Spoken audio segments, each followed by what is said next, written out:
Right, we're going to start and jump into part two of Jesus and the Galilee. And let me just get myself closer. And we're going to start to unpack various people group that Jesus interacted with around the Sea of Galilee. And today, what we're going to look at is the Herodians of Tiberias.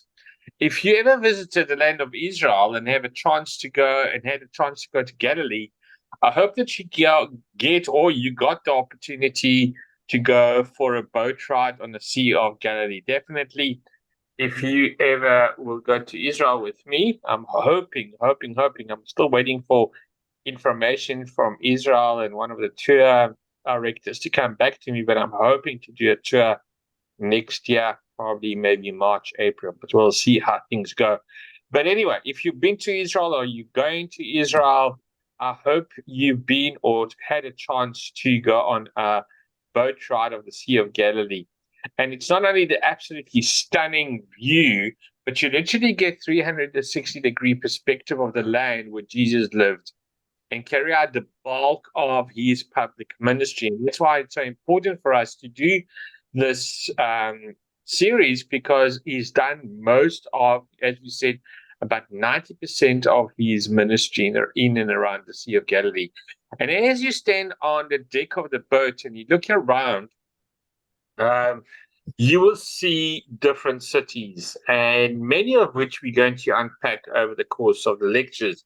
And more or less, these are the cities that you will see. You'll see Tiberias, which we're going to be talking about, Magdala, which we'll touch a little bit. We will see Kinneret, Capernaum, Chorazin, Bethesda, Hippias, and Gadara, and Gamla and Seleucia to the right there. So you'll be able to see most of these cities. So I want you to familiarize yourself with this map, because we're going to be looking at this map right throughout our series. But today I want to talk about this place, Tiberias. And you can see the picture of modern day Tiberias. And it's between 40 to 50,000 people. And this city was actually built during Jesus' lifetime. And it was a major city on the Sea of Galilee. Interestingly enough, there is no record in the biblical text of Jesus ever coming here to Tiberias. And you can see there in the map at the bottom, I circled Tiberias. It mentioned 3 times, once just as a place name, and then twice in John chapter 6, where people leave Tiberias in boats and come in search of Jesus. But even though Jesus never comes here, Tiberias is going to loom large over the region of the Galilee, because it is a city that is representative of one of the groups of the Jews that Jesus is going to interact with, and we're going to be speaking about them tonight. And in order to understand the mentality of this group of people, it's really helpful to know a little bit about the background of Tiberius as well as the background of Herod's dynasty. So this is an artist's rendering of what Tiberius would have looked like in the 1st century of Jesus' time. You can see it's much closer down to the shore than it is nowadays, more up the hill. And Herod Antipas, which you can see a statue of Herod Antipas, is one of the sons of Herod the Great that we know of. Built this city, and he relocated from his capital. He relocated his capital, Sepphoris, which we spoke about last lecture, over to the Sea of Galilee. And he named it Tiberias, and he does it to honor one of the new Roman emperors named Tiberius, in order to carry favor with him. And you can see this is a statue of Tiberius. Sorry, I said it was a statue of Herod, but it's not. It's a statue of Tiberius. One of you guys have got a microphone on. If you can just turn it off, please, because I'm getting a feedback here. Let me just see.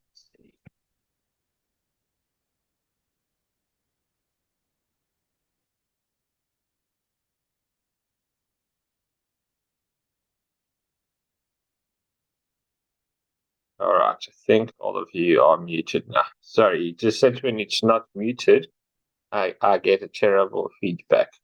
All right. So yeah. So this is basically Tiberius was built as in honor of the new Roman emperor, which was the Emperor Tiberius, in order to carry favor with him. Now, Antipas, during the course of construction, ran into a little bit of a problem when it discovers that where he was going to build the city was atop of a cemetery. And of course, in the Jewish mind, this makes the city very unclean. And it leaves Antipas with a little bit of a PR problem. If you are building a Roman city in honor of a Roman emperor in a Jewish country, and you can't convince any of your Jewish citizens to move there because it's unclean, well, that's a problem. So Antipas resorted to all kinds of tax incentives. He gave people property, he gave people a home, he freed people from slavery in order to move them to this Roman city. And because it's a Roman city, you find all of the trapping of the Greco-Roman and the Hellenistic culture in there. You're going to find hot springs, which still operate today, a Roman bathhouse, which some are still open, obviously been modernized, but they're being built on top of the old ones. Theaters that are introducing new and provocative ideas into the countryside. And then, of course, whatever the Romans are, that's where there is money. All right. So Tiberias becomes an economic engine of the Sea of Galilee related to the fishing industry. So when fishermen would bring their catch ashore, they would come to Magdala. Can you see there? I've circled Magdala. And by the way, Mary Magdalene or Mary of Magdala comes from Magdala. Okay, there is actually a beautiful ruins there, and one of the floors is what do you call it? It's made out of those little tiles. What do you call them? Can anyone help me here? Mosaics. There we go. Thank you, Carol. So it's made out of beautiful mosaics, and they believe that it is a picture or a mosaic of Mary Magdalene. But Mary Magdalene comes from Magdala. And basically, there were fishermen who would come to Magdala where there was a salting center there, and the fish will be salted, and those fish will be transported to the Tiberias for export, either to the rest of Europe or to the rest of Israel at that time.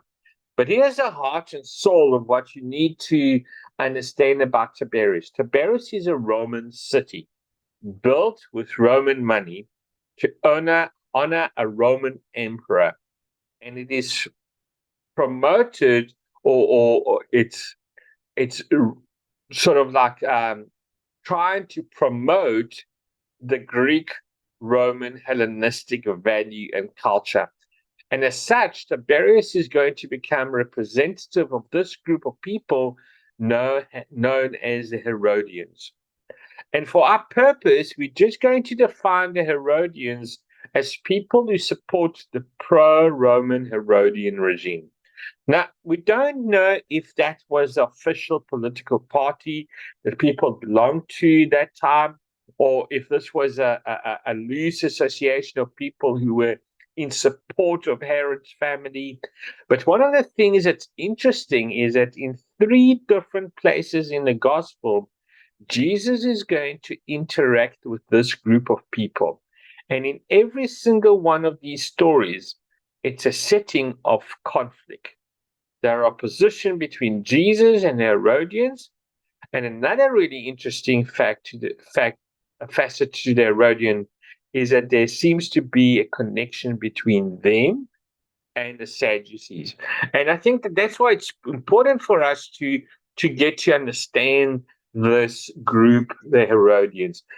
Now, there are 2 separate groups, but often the Sadducees had common interest that brought them into alignment with the Herodians.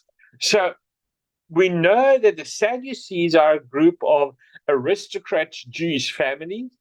Many of them are priestly, and they understand that in order to preserve and protect their wealth and status, they need to be on good terms with the Romans. So a lot of time, the interest overlap with the interest of the Herodians, and you find them in sort of like league together, or they band together. In fact, biblical writer Paul Wright says that about them. He says a connection between Herod and the Sadducees, perhaps based on expediency, as both were, and this is going to become important in just a minute, anti-aristocrats with interest in preserving the economic and political status quo. Okay? So maybe the best way to begin to understand the mentality of this group, the Herodians, would be to look at the identity of Herod the Great, and by extension, the Herod family, and so the Herodians. And here is basically a statue of what Herod would have probably looked like. So Herod the Great is this massive figure that looms largely over the first century, and especially over the New Testament era. And when you start to delve into Herod's identity, where Herod comes from, things get very interesting. So racially, Herod is actually Arab. His mother, a woman known as Capros, is actually a Nabatean princess from the Nabatean kingdom to the south. They built the city of Petra. If you've been to Jordan, most likely you would have gone to Petra. So Petra was built by the Nabatean. Your guide would have probably told you that. And so Herod's mom was a part of the Nabatean, which makes her Arab. So Herod has this Arabic background, but he's also an Edomite. His father was from Edomia, which is a Greek term for Edom. And so he's from the ancient adversary of the people of Israel, from the line of Esau, the Edomite. And Edom nowadays, the modern Edom is basically Jordan. Any questions so far, guys?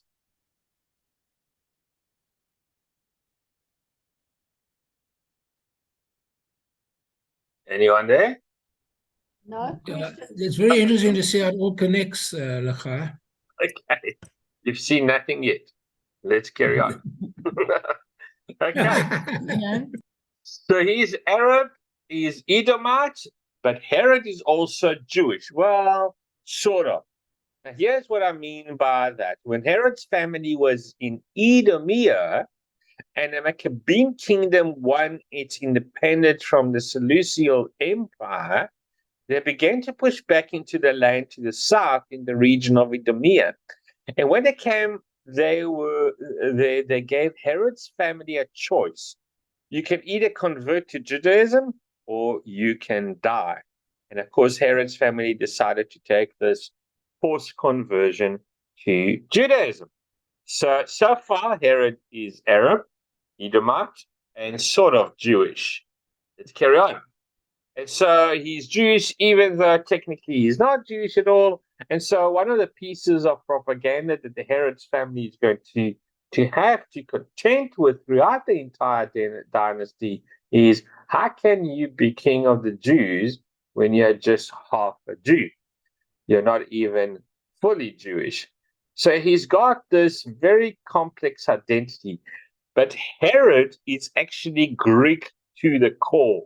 I mean, if you know anything about Herod, you will know that his legacy with the building and architecture, he is Greek through and through. The bathhouse that he built, the theaters, the stadiums. Now, Herod's vision of the good life is very Hellenistic. He's right there as a Greek. Herod was an amazing athlete. Don't know if you knew that about him, One thing that a lot of people overlook about Herod is that he was once voted president of the Olympic Games for life by the Greeks. Greek was Herod's first language, so in terms of his cultural identity, Herod is just Greek to the core. But when it comes to politics, Herod was Roman through and through. Herod and his family, the Herodian dynasty, they understood that their bread was buttered by the Romans, and so they are always going to walk in lockstep with the Romans. So, our Herod the Great was Herod, Edomite, son of Jewish, Greek to the core, and of course, he became a Roman because he believed in the Romans' way of things. Greek was Herod's first language, so in terms of his cultural identity, Herod is just Greek to the core. But when it comes to political and politics, Herod was Roman through and through. Herod and his family, the Herodian dynasty, they understood that the bread was buttered by the Romans, and so they are always going to walk in lockstep with the Romans. I didn't realize that I've typed that twice. Now, when you look at all of these different pieces of this complex identity to this family, it almost feels like they are walking, talking identity crisis. But here was the genius way of the Herodian dynasty. They knew better than anyone how to walk back and forth between the different aspects of these identity. And that's what made Herod the Great. They knew how to flex the aspects of the identity in one moment when it was to their advantage, and then they knew how to backtrack and flex the different aspects of the identity when it served them. New Testament scholar William Simmons writes this: thus, the Herods lived a kind of a go-between existence, yet were always careful to tie their faith to those in power. And that is exactly the mentality of the Herodian people, the Herodian party, the people that Jesus comes into contact with. These are wealthy, powerful people whose primary interest is how do we preserve our power and advance our agenda. This is a group of people who are perfectly comfortable speaking out on both sides of the mouth, if you know what I mean. Making alliances in one breath and turning right around and breaking them to the next breath when the reality on the ground changes. So there are two-faced, we will call them nowadays, wouldn't we? Rodian had no problem watering down the faith and accommodating to the culture around them and compromising if that's what it took. I mean, to Herodian, that is just the price of doing business. So Herodian walks into every scenario, every situation, and they're wondering things like, who do I need to befriend here? Who do I need to betray here? Who do I need to bribe here? Who do I need to marry here? Who should I murder? How can I sow discourse and this formation among the functions around me so that I can create the vision that's going to make it easier to move my own agenda forward? In fact, I think if you had to choose a phrase to capture the mentality of the Herodians, you could just say that their mindset was strategic ambition. They are politically maneuvering, calculating people who can only think about themselves. Any comments so far? So this is the Herodian, this is our Herod the Great. Rings All right. quite true of our own politics. Yeah. Nothing new under the sun, hey, Carol? No. Yeah. Right. So let's see how this takes shape in our Bible, in our scripture. And so you see this kind of a chameleon-like shape shifting by the Herodians in one of these conflict story where they come to Jesus and pose a question to Jesus in Matthew 22. And we read this. Then the Pharisees, now did you catch that? These are the Pharisees, okay?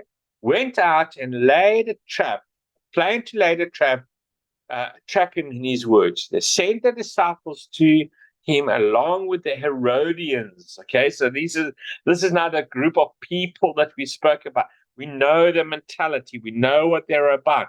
And they're asking Jesus, they're saying, Teacher, they said, we know you're a man of integrity, that you teach the way of God in accordance with the truth.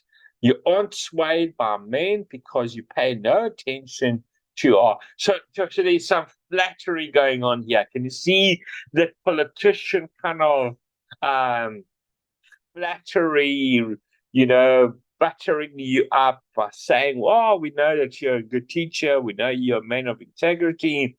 We know you don't listen to man, but you only listen to what God says.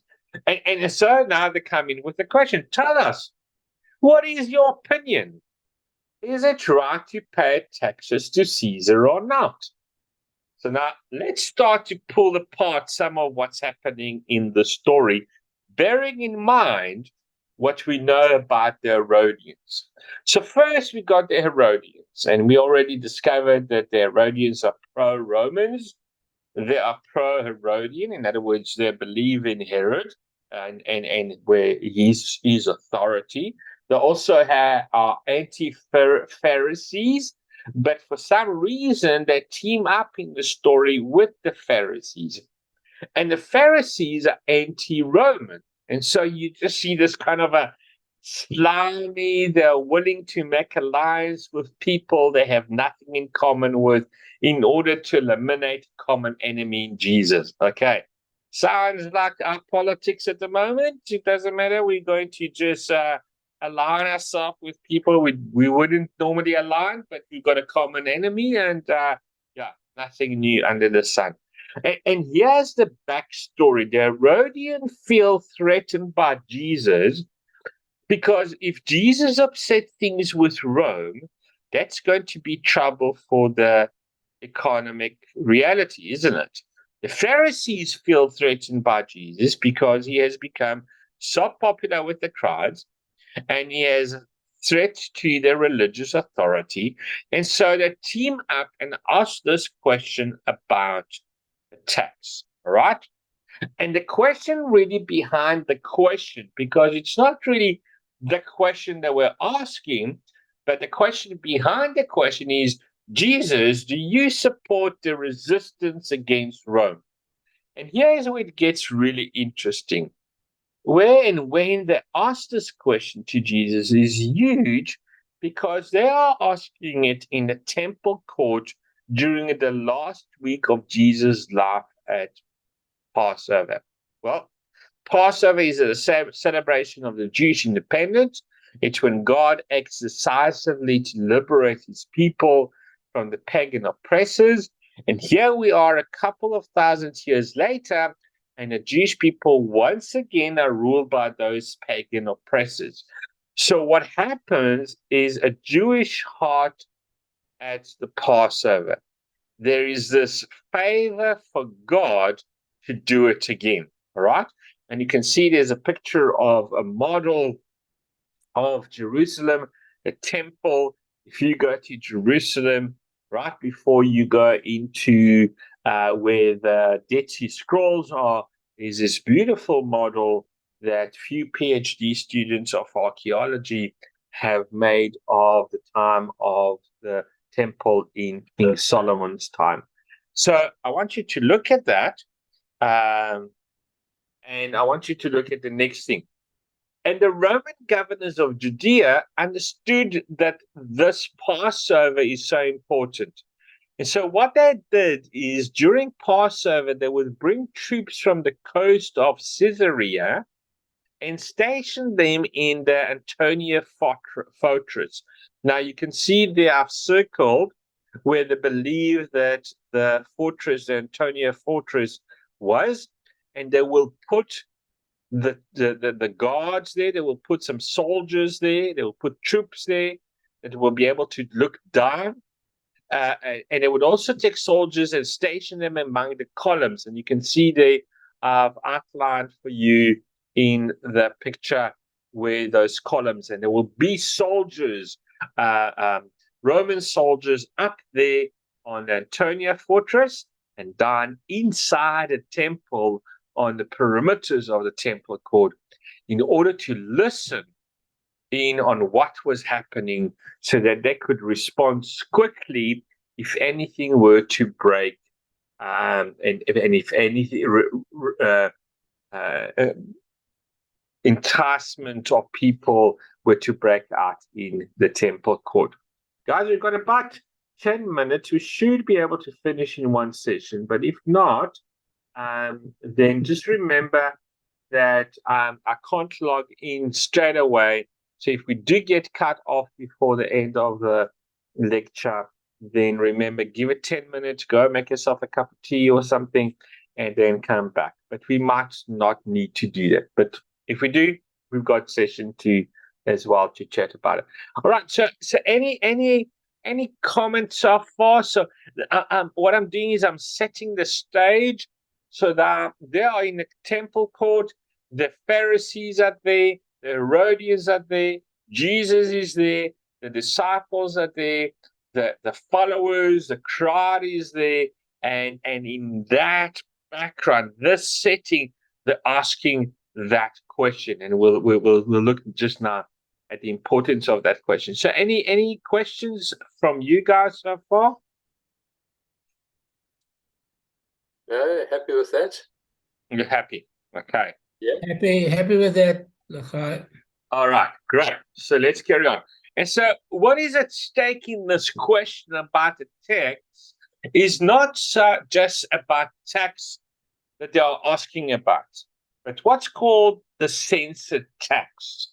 Okay, and this was a tax that was to be paid by any person who had been conquered by the Roman Empire. And it was to be paid annually in the form of a silver denarius. And here's a picture of a silver denarius that was found. And that denarius would have the image of the emperor.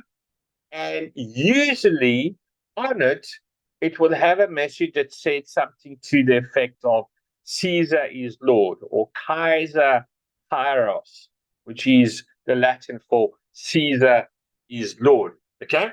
So they're giving him a coin that most likely would have looked like that. And they're asking him about the text, not just any text, but the censored text. Okay? And when this was put in place, it literally infuriated the people of Israel. In fact, in 6 AD, a guy named Judas the Galilean led a revolt against the Rome. He was eventually captured. The revolt was put down, but his resistance sparked this hated debate in the land of Israel that raged during Jesus' lifetime over should you pay taxes to Caesar or not? Okay, and that was a sort of a litmus test for Jesus. Do you support the Jewish resistance that happened all the way back in 6 AD? And do you believe in that resistant group or not? So you see that the bind that they put Jesus in with this question about whether or not to pay taxes to Caesar, because if Jesus answers, no, don't pay the tax, well, there are Roman soldiers that are around, they're listening in, and they're going to hear that anti-Roman kind of talk, and he's probably going to be arrested and he's probably going to be brought to trial. But if Jesus says, yes, pay the tax, well, then the crowd are going to get irritated with Jesus because he doesn't support the Jewish resistance. And they're going to see him as a religious compromiser, isn't it? And so either way, Jesus stands to lose with this question. And of course, you know the story. You know how Jesus responds. He asked for a coin, and we saw what the coin most likely would have looked like. He says, whose image is on this?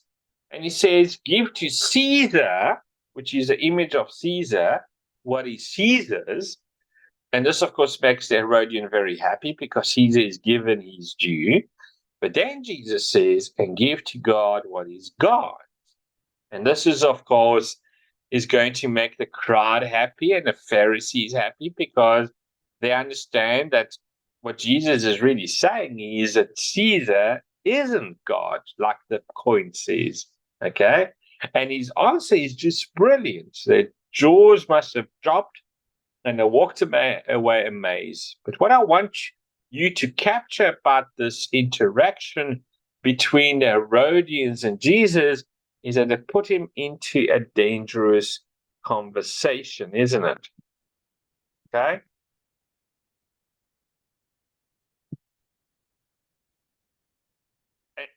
And the way Jesus carries himself in this dangerous conversation distinguishes him and his followers from the Herodians in two really important ways. And I would say those ways are integrity and vulnerability. Because if you are a Herodian and you get put into a dangerous position, a dangerous conversation, what do? Well, you change your story because remember they're like a chameleon. They're great manipulators. You would lie. You will switch sides. You water down your message in order to make it more palatable for the other people. But this is not how Jesus operates. Jesus is a man of integrity. In fact, I think you could just say that Jesus is the same person in every conversation, in every room, and he has integrity even when it has the potential to cost him. So I'm going to stop there, guys. We literally have 3 slides, but I know we're going to get thrown out just now. So let's just observations until the session stops, and then we can, in 10 minutes time, log on for about 10 minutes, not even 10 minutes, maybe about 5 minutes. Anything that you would like to say about this story of Jesus and the coin and all the questions? What observation have you got?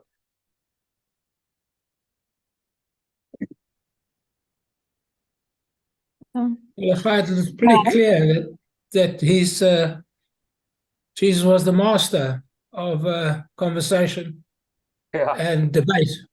Yeah. It's quite interesting to see how complicated all of this is. Yes, eh? And when you read it in the Bible, it doesn't bring all of this out. You just see it as him being put in a difficult situation, Yes. not the background to it. And I'm finding the background terribly interesting. Yes, no, absolutely. And that's the thing that I love is when you see the background and when you understand the political parties that were there and the way Jesus understood what we understand now, then it makes, as Mark just said, it makes him the master conversationalist. He not manipulated them, but he was able to be to them. He was able to speak to them where they were, without changing who he is. And he still does that. He's able to minister to a young person, older person, a person from different cultures. He's able to be Jesus to them in their, in their environment, in their circumstances.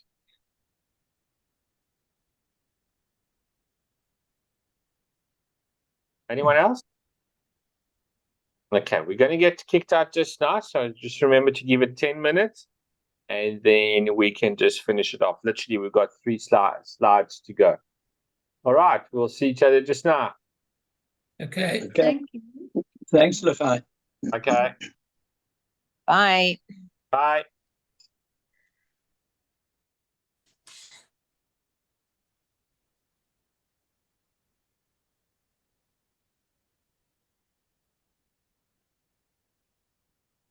Recording. So, yeah, as I said, Jesus carries himself in this dangerous conversation because it was dangerous because we can see that on the one hand, he could get himself in trouble with the Herodians, who were powerful and they were lying to the Romans. If the Romans were listening in and they could hear him say, no, don't give it to Caesar, then they would have thought, wait a minute, are you starting to rally protesting here? They could have arrested him. So whatever he would have said, if we were in his shoes, whatever he would have said would have got him into trouble. So the answer that Jesus gives, it shows that his integrity and then his vulnerability. Because if you are a Herodian and you get put into a dangerous position and a dangerous conversation, then what do? As we said, the Herodians would then change the story. They would lie. They would switch sides. They will water down the message in order to make it more palatable for someone else. But this is not how Jesus operates. Jesus is the man of integrity, as we know. In fact, I think you could just say Jesus is the same person in every conversation, in every room. And he has integrity even when it has the potential to cost him, which eventually it did. And I think you could just kind of step back from all of this and the story that Matthew told us and say that when people use power to persuade self-interest, like the Herodians do, it always leads to exploitation. But where and when you have the integrity of Jesus that's willing to take a risk and be vulnerable for the good of others, you see people use power sacrificially, and that leads to flourishing, isn't it? And it's, I think, a lesson for us, especially in a political climate where there are alliances between unlikely people, group of people who are saying that they have the same common goal, and that is for the good of South Africa or for the good of the people of South Africa. But is it really for the good of the people? And I'm not going to try to get here into a political debate. And in a way, they try to exploit us. They try to persuade us, especially as going to be leading into next year's election. But are we going to lose our integrity and vulnerability as we follow Jesus? Or are we going to make a stand, and not necessarily make a stand as a political party? Because my opinion alone, is politics and religion does not mix. You can't say you're Christian and be a politician. In my understanding, my view, my experience over the years is you can't do that. But what you can do is you can keep that vulnerability and you can keep that integrity and you can keep that sameness of the message of Jesus without necessarily belonging to a political party or running a political party. And of course you can vote for whoever you want to vote. And I'm not promoting don't vote for anyone. But I think that is what Jesus is teaching us here, is that in that circumstances, knowing what the Herodians were all about, and we're going to learn about the other groups as well, he knew how to deal with them. So there you have it. This is the Herodian of Tiberias, and even though all of this is about a group of 2,000 years ago, my guess is as you hear about these Herodians, it sounds awful familiar to you from the world that we live in today, not just our country, but the world itself. So my hope for you this week is that you will find all kinds of opportunities to walk with integrity and to tell the truth, even when it's costly, for the good of your community, for the good of the people of God. So just questions that you could ask yourself, do your self-study, maybe in a small group or whatever, is what was your biggest takeaway from this teaching today? How does the Herodian mentality of compromise, shape-shifting, strategic ambition, as we said, reminds you of the world you live in, and for us South African here in South Africa. What are some of the ways you are tempted to compromise your conviction in order to accommodate the culture or cultures around you?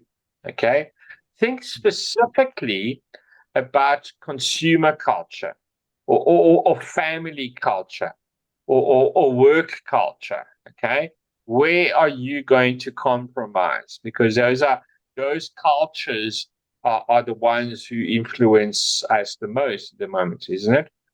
Another one is how much having integrity and being the same person in every conversation, as I said, makes life more difficult. And yeah, that's almost self-explanatory, but think about it. Have a conversation about it.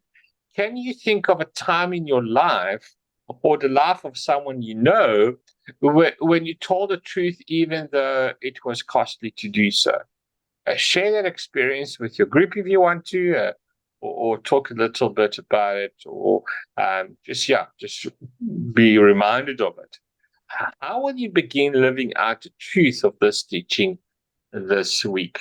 Okay, so those are just questions to go through, to go deeper if you want to further study. There's this wonderful book by William A. Simmons, People of the New Testament. There are a lot of information that I told you about Herod. He touches on it in his book. Not the whole book is available on the internet, but some things here and there. Also, the Visual Guide to the Gospel Events by Martin Beck and Hansen, and The Strong and Weak by Andy Crouch is another book. All right, next week. Not next week, but we're going to be meeting again on the 2nd of October. Next week is a public holiday here in South Africa. And my sister is coming to visit from Cape Town. So I most likely will be with her and my mom and my family. So we're going to meet again the following Monday, which is the 2nd of October. Can you believe it? Almost October. But what we're going to do then, Shame, Peter has just joined us now. What we're going to do on the 2nd of October is we're going to look at Jesus spend an enormous amount of time, tiny area of the Galilee what they call the evangelical triangle, and we will look at it in detail. That's Capernaum, Chorazin, and Bethsaida, were home to a religious Jewish population that was passionate about following the scripture, okay? And yet they proved to be some of the most resistant people to Jesus' message and ministry. So it sounds almost like an oxymoron, because they were passionate about the scripture, but yet they were in direct opposition to Jesus. And we're going to look a little bit closer to them and unpack the background to these people and why they were so against Jesus. How can the very people who are so fiercely devoted to the text miss the Messiah when he shows up in the midst? Okay. By the end of this episode, or by the end of this lecture, you'll be challenged to examine what keeps you from following Jesus more fully, and why discipleship is way more than simply knowing about Jesus. So that's what we're going to cover in that lecture. So there's no lecture on the 20, There's going to be no lecture on the 25th, but we're going to meet again on the 2nd of October, and we're going to cover more or less the stuff in our next lecture. Any observation, anything you want to say, ask a question before we say goodbye? Lachai, I couldn't help sort of contrasting this to how John the Baptist reacted when the Jewish authorities went down to the desert to see him. Mm-hmm. And he said, "Hey, you brood of vipers." That's right. Yeah, which was not a very nice thing to say, right? What was it nice? Just that contrast seems to strike me quite. Yeah. But you see, now when you understand, and hopefully by the end of, and this was these were the groups of people that were in Galilee, okay? Because of what I've been saying to you guys about the hub of the Sea of Galilee and the different cities in there. But of course, those people were throughout Israel and especially in Jerusalem. So, yeah, you can understand why John the Baptist, as you said, Mark, that you would say that because, Yeah. Anyone else?